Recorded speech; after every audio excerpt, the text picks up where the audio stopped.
There we go. All right.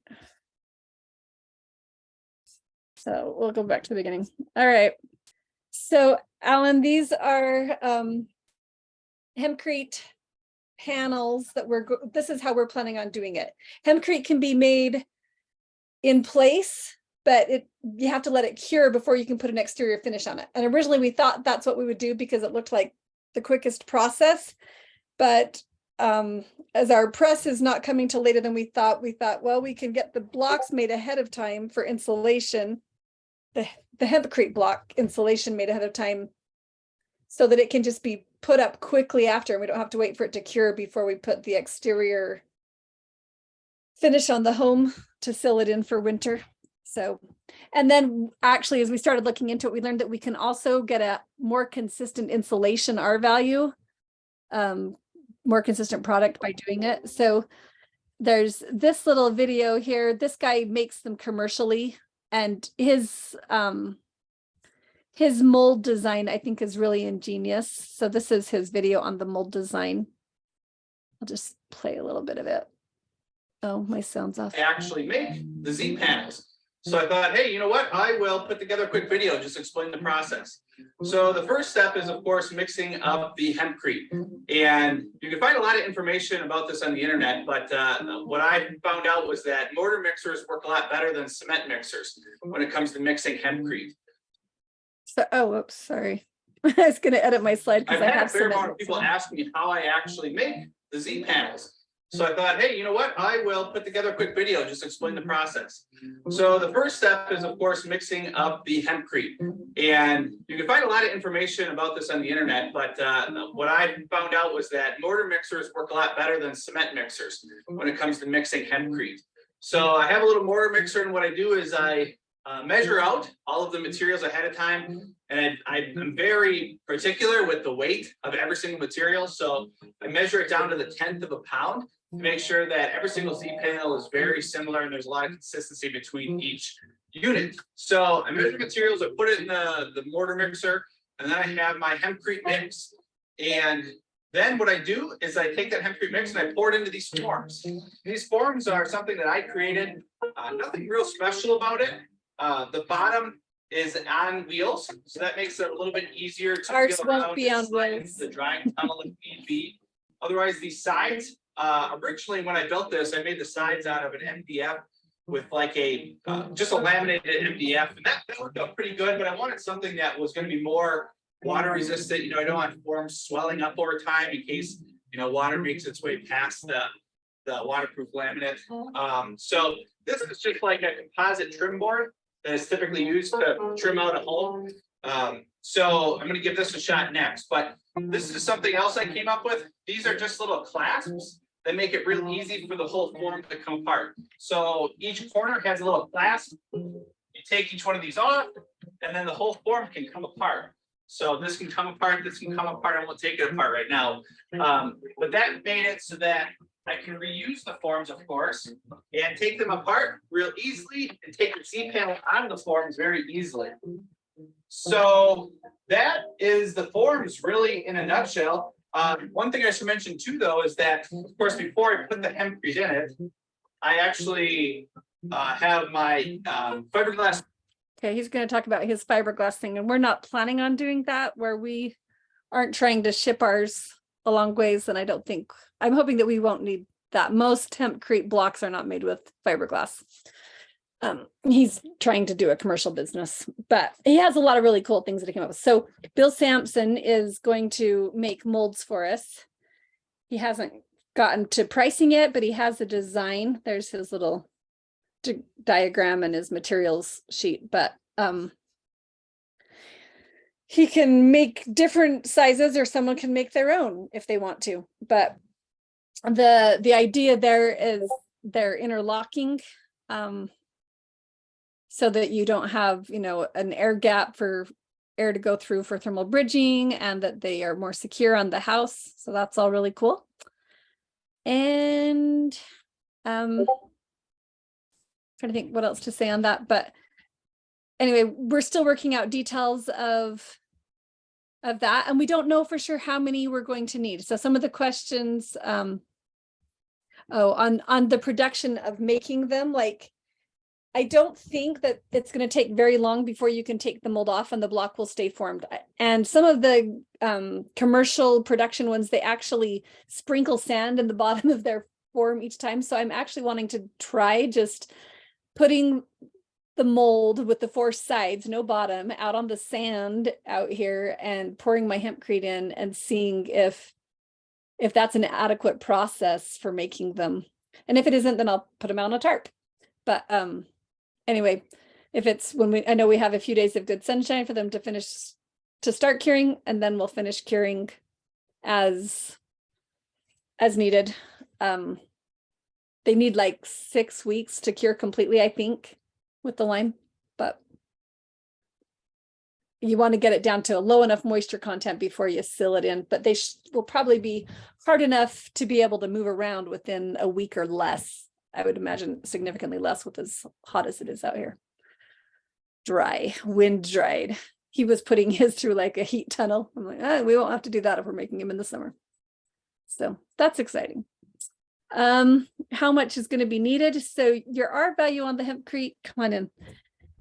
You can flip that light on if you want. It's the switch closest to the door. So the R value is 2.5 to 4 per inch, depending on how much loft you're able to do. And that's one of the reasons we like doing this mold idea better, is we can keep it consistently fluffy versus if you put the hempcrete in place, you tend to get a lot more compaction. So we want to keep it light and fluffy. And we'll measure the ingredients, just like he was saying, we'll figure out our exact amount that we need to pour in to get our maximum R value that we can consistently. And that also uses the least amount of material, so it keeps the cost down. So thank you, Matthew.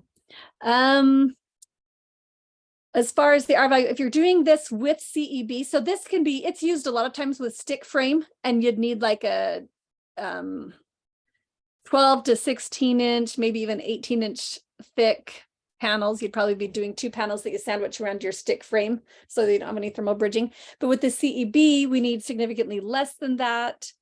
I think Jonathan said we're doing 8 inches. Are you still on, Jonathan? What is the at 8 inches? What is the R factor?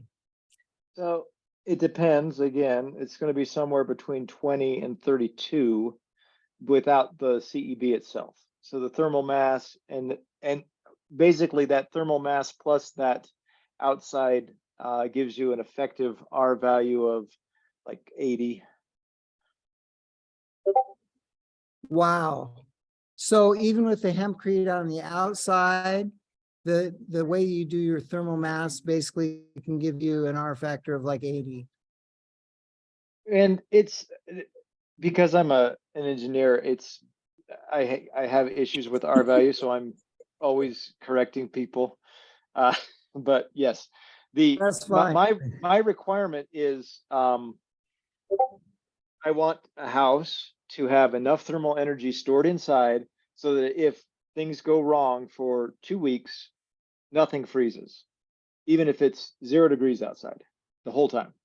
No sunshine, no heating system, 2 weeks before your house is frozen, your pipes freeze. Yeah, so that's where that 8 inches is coming from, is the minimums to try and keep that. And there's a lot of assumptions that go into that. Probably wouldn't actually happen if someone was living in it, because we'd have to move the air out so that we weren't breathing our own carbon dioxide, things like that. But if you were just leaving the home all by itself, that would be what would happen. That is amazing. That is really amazing. I love when you talk that way. It's awesome. So it'll take, the amount we'll need is about 4 of these bells to do a small 1,200 square foot home. And you can just, kind of go up. It's 5.5 pounds of hemp per cubic foot. And how many cubic feet you need depends on how thick you're doing your hempcrete, and how big are the bales? These bales must be humongous. 550 pounds. 550 pounds. Wow. And how much are they? 300. That's not bad for that much insulation, though, really. Yeah, we also will have to pay for the lime on top of that. But yeah. Cool. And we're thinking, so Tracy Stocking, our architect, is recommending that we do masonry ties in between the brick layers, and that's how we can tie it in really easily. And then you also are like kind of doing a whitewash, a lime, liquid lime that you'll like roll it on or dip them as a glue also that sticks them. And so then it really has a tight adhesion, especially if you're doing it on the CEB wall, which has got a lot of lime in it. And then the panels have all the lime, and that just kind of glues everything together. What about animals? Do animals like to chew into it? No, the lime, animals aren't really attracted to the hemp anyway, but with the lime, especially, Jonathan was saying it's alkaline is part of what makes it, but it really is turning into limestone. The lime, when it hardens, creates a limestone coating on everything. And so they have zero pest problems. It's like super high fireproof. It's kind of just one of those, makes it strong and hard and impenetrable for the most part. It isn't one where you would want it to be a moist out in the rain. You've got to cover it with your something else for your exterior coating for the weather. Okay, so you go lime, Outside veneer. lime wash, and then you do something else like a plaster or Yep. something. Yeah, we're going to do a lime plaster for our exterior. And some people are doing an earth plaster, and some people might do stucco or siding or whatever they want. But yeah. I wish that the buildings could actually look like the compressed earth blocks because they look cool. They can if you did a double white. Like you wouldn't be, if you did that, you wouldn't have your insulation on the outside. But if you did a double white wall, you could. But then you would probably want to seal it with something that wasn't breathable. So it becomes a different game. But like in Colorado Earth, there are homes where that's what they wanted and that's what they did. You have to take different steps to get it that way. I'm going to leave mine exposed on the inside because I do want it to look that way. Yeah, So, but it won't be breathable with the two walls and the stuff in the middle. It won't be a breathable wall then. you could, well, so the stuff in the middle can be perlite or vermiculite is what is more commonly used if you're doing the double white wall, and that can still be breathable. I think it's a linseed oil that they coat it with on the outside when they're trying to do that and still have it be all breathable. But I'm not sure. I haven't looked into that enough. Yeah, the Okay. linseed cuts it down quite a bit. There are ways to do it. Having a Yeah. large overhang so it doesn't get as much moisture, it would probably weather 100 years anyway, but or more, hundreds, I don't know. But Yeah, I don't know either.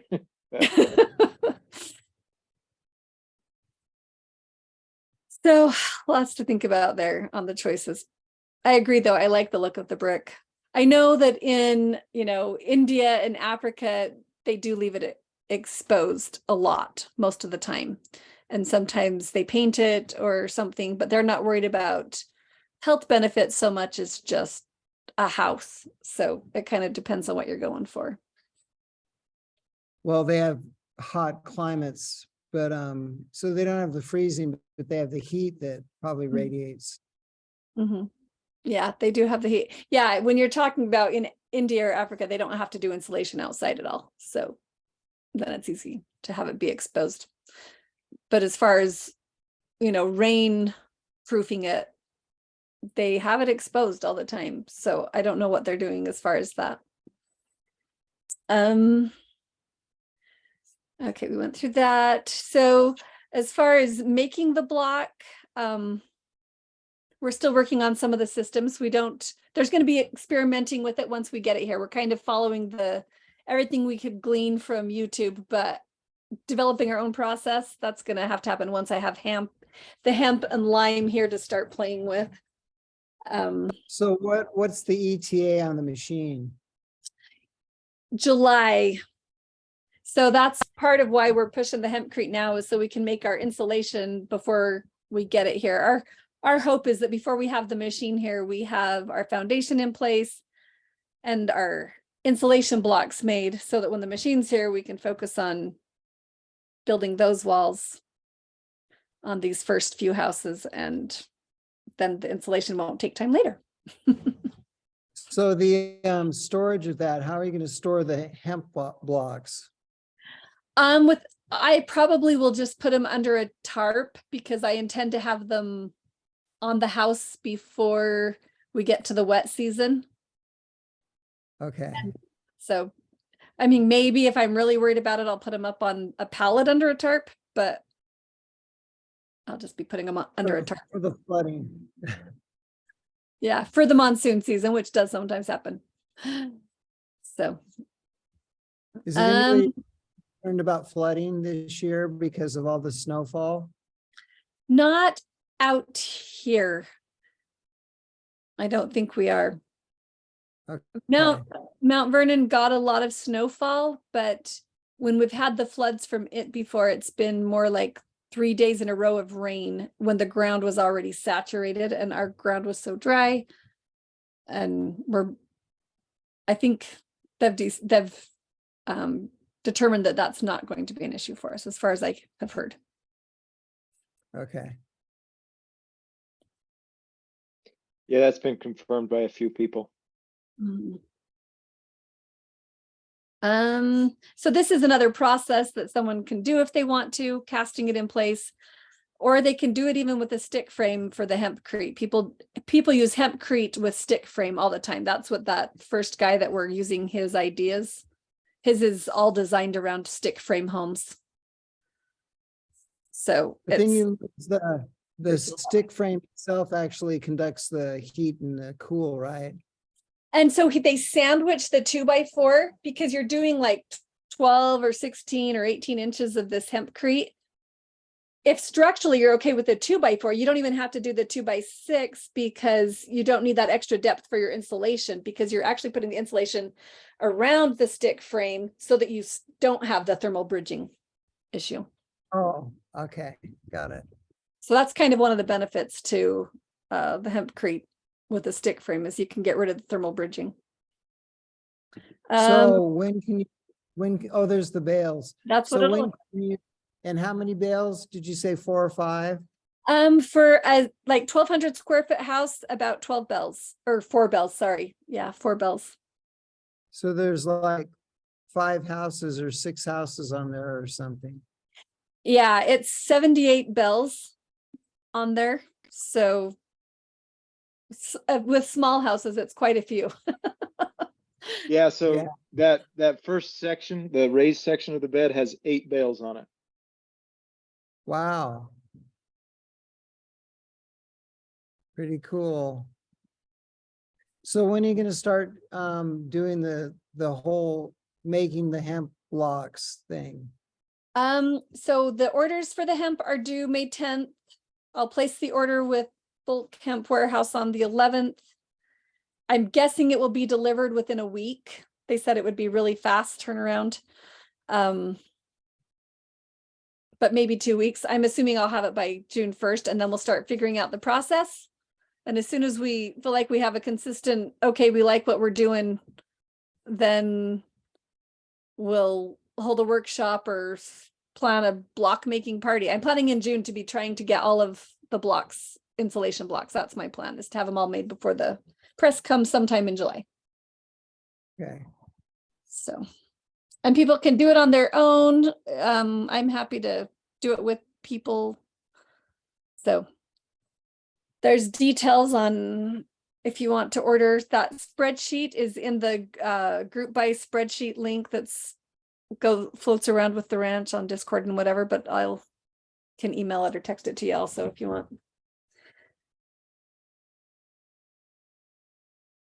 Okay. Carrie used to live in Bountiful. You guys, that's where your other house is? Yeah. Yep. That is where it is. Anyway, so that's the hempcrete stuff. The perlite we are doing around our foundation, but I'm not convinced that we actually have the best price on it yet. We have a price from Steve Regan, which is in Salt Lake, and the guy that wants to deliver it is excited to come see the project. So he'll deliver it for free for the first order, but I think I might be able to get it cheaper somewhere else. So I started playing around online. Anyway, but what is perlite? Perlite is,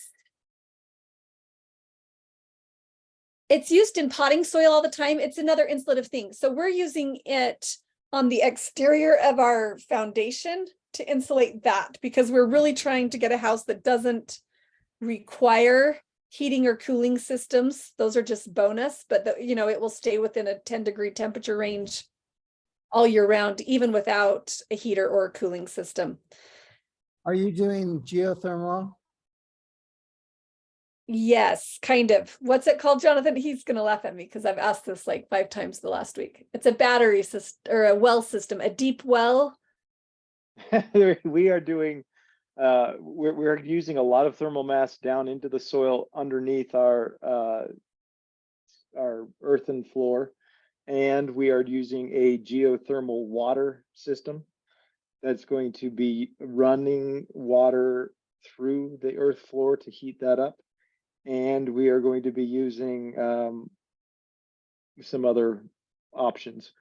So Multiple I'm systems playing backup, I'm but playing with lots of systems, Cool. and I hope I don't need any of them.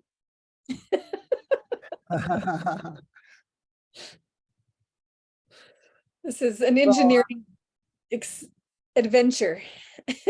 Yes, I'm glad, Like, I'm glad that you're both doing it first. Since you're doing it first, I can see what works. that's right. We'll tell you which ones did not work. So anyway, that's the perlite crete.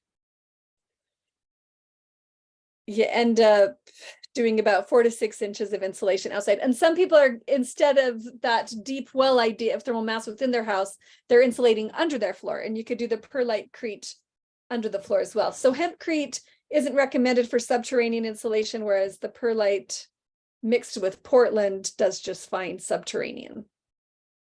So that's kind of why we're doing the 2 different things. So your footings and foundation will be cement, or they'll be earthen? We are doing a perlite wall, if you will, outside of our base foundation, and then it will be a rubble trench or lots of rocks that are surrounded by a geotextile with a French drain at the bottom, as you can see right there, with a stem wall on top. So in this picture that Emily is showing, on the far left side, there is going to be a wall that goes all the way up to the top of perlite filled cement to create a insulative barrier. So kind of where that row of words and the arrows, except extended up to the top of the stem wall, that will be a perlite crete insulation. Cool. So it's perlite mixed with concrete. Mm-hmm. Yeah. So it gives it an insulative, so it's an insulation kind of factor. Yep. Yep. Cool. How many people are building this way? We One? have 18 people that have joined the Earth Block company so far. And I don't know, which is more than I really thought would. Like, I'm like, we don't even have the presser. We haven't even done a house yet. But Really? Carrie's interested. I think it will be a cost-effective way to get a high quality, healthy house that you can do yourself, right? We're trying to really cater to we're going to help you learn how to do it yourself. Yeah, you can do it Give our yourself and target. get in shape in the process. It's going to be hard You work. think self-defense is getting you in shape? Wait till you build your own house. Tell you what, your 6-pack will show. Excellent. Better than a CrossFit WOD. I think it's more injury prone because it's repetitive movement.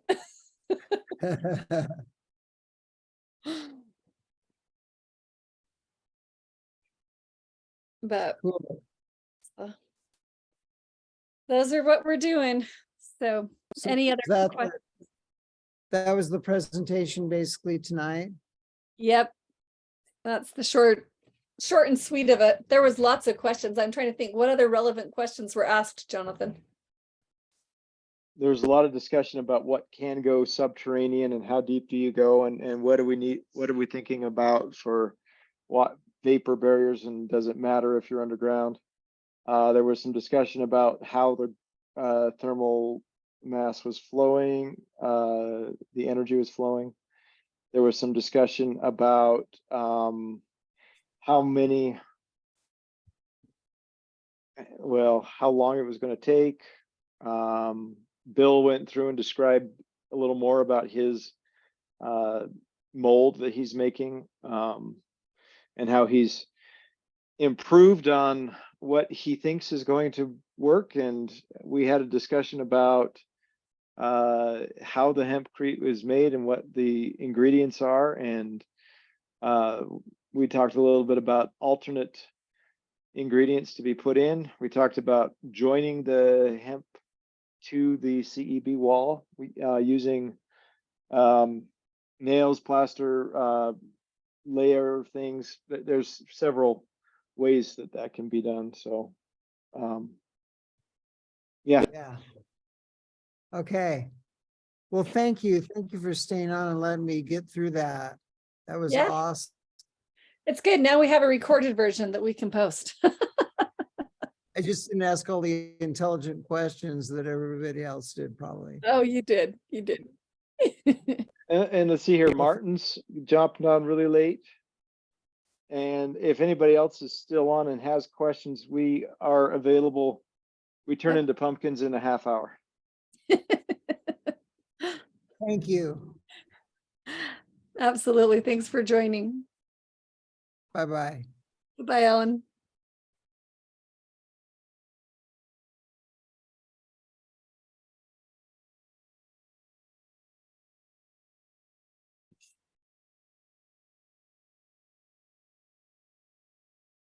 I think we're good.